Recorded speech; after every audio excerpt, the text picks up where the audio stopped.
So here's a 2007 Audi turbo engine. Is a 2.0T engine.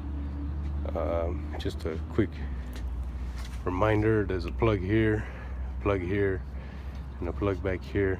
Those are very hard to get to, especially when you're getting all the wiring harness out just to remove this thing.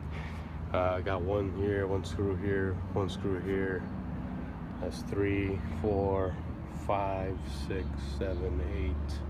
Then you got 9, and then the starters go right here. So you got to take the starter out just so you can get to the flywheel. The flywheel only has 3 screws like a Chevy.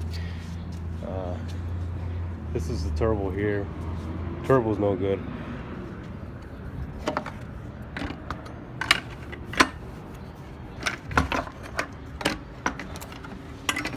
As you can see, this wheel here is supposed to spin, but it doesn't have any spin at all.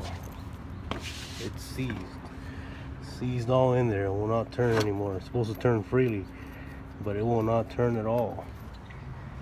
So either the turbo went out and then caused the engine to go out, or maybe the engine went out first and caused the turbo to go out. But that turbo is seized. And big problem with these cars nowadays.